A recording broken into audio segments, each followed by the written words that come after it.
Hey there, my name is Aaron Hughes and I'm the real estate investing copywriter. And in this video, I want to share with you the two key components that you need to make sure are in every piece of your copywriting. So throughout your marketing and sales funnel, you've got copywriting pieces, maybe a postcard or a direct mail or a landing page or a report or an email. All these different pieces that have copywriting, and they have some content that is getting people to take action. And that action could be anything. It really depends on the kind of deals that you do. Maybe you work with motivated sellers, maybe cash buyers, maybe investors for your fund. Maybe you're a hard money lender and you're looking for investor borrowers to borrow money from you. It doesn't really matter. But one thing that we all have in common, even if we work with different audiences, the things we have in common is that we've got a marketing sales funnel with copywriting pieces throughout that funnel. And so in this video, I want to share with you the two key components that need to be in every piece of copywriting. The two key components, if they are in every piece of copywriting, then you're likely going to get people to take action.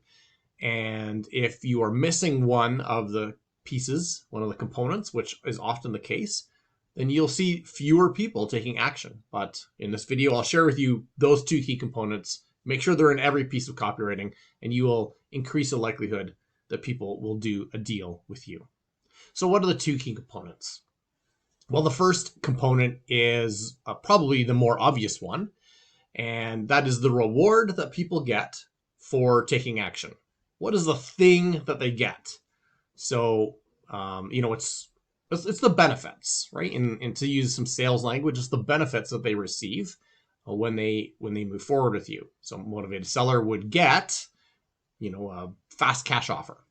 A cash buyer might get, a cash flowing property from you, for example, or an investor borrower for your hard money lending company. They would get cash at an attractive interest rate that will allow them to scale their investment business, for example.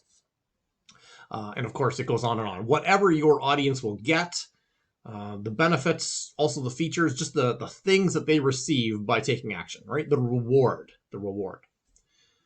So that's the one that everyone thinks of automatically when you are making an offer, when you're writing that copywriting piece for your direct mail, your landing page, or email, whatever. It's the reward. But there's a missing piece that's often forgotten, and this needs to be addressed. And when you include this second component in there as well, then you'll increase the likelihood that people will do deals.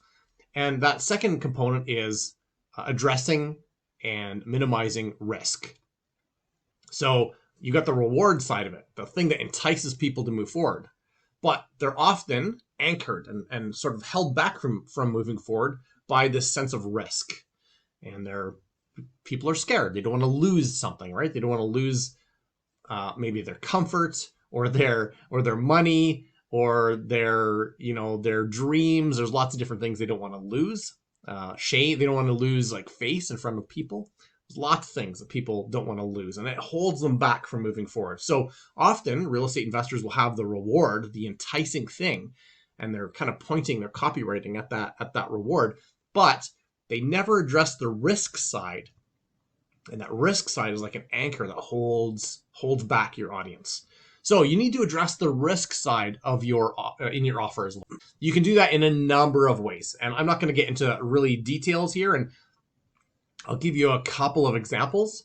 And let me just say, before I give you the examples, that I would encourage you to keep an open mind about these examples and test some different things in your business, because you might think, you might hear me say a tactic about how to address that risk element. You might think that wouldn't work for me in my situation, but it can. We just need to find kind of the creative way to use it in your business. So a few ways that you can possibly address that risk component is by having a money back guarantee or some kind of promise that you back up with money. Like, you'll get a fast cash offer with us in 7 days or less, or we'll give you $100, right? So some kind of risk mitigating factor. So guarantee, a promise that might be backed up with a reward. Testimonials and case studies are another great way to help reduce a sense of risk because people see that you have done it for other people.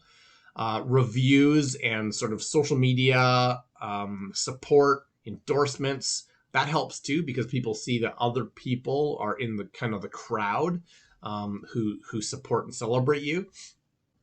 A step-by-step process that you openly share with everyone to say, it's the 10-step process that will help me, give you a fast cash offer on your house. A robust about page, if you're doing this on a website, that describes your extensive background in the industry. And another great one is trust certificates.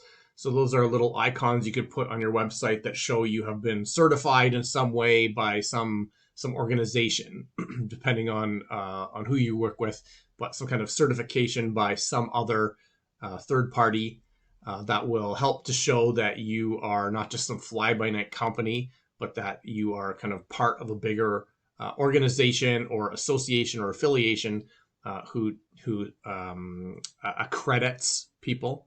So as you can see, there are many different ways that you can help build up the trust side of things. And so what you're doing is you're addressing the risk factor that might hold people back. So most investors are building an offer that has an enticing reward that will kind of help propel people forward.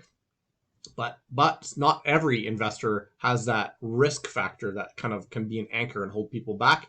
But if you build that into your copy too, and you can even put it just peppered through direct mail, websites and emails and everywhere else, then you will see more people willing to do a deal with you. All right, I hope that was helpful. Build those pieces into your copywriting, just test them and start to integrate them slowly, and you will see an improvement in the results of people who are taking action. My name is Aaron Hughes. I'm the real estate investing copywriter. And if you want more tips and tools and strategies to help you do more deals, head over to realestateinvestingcopywriter.com.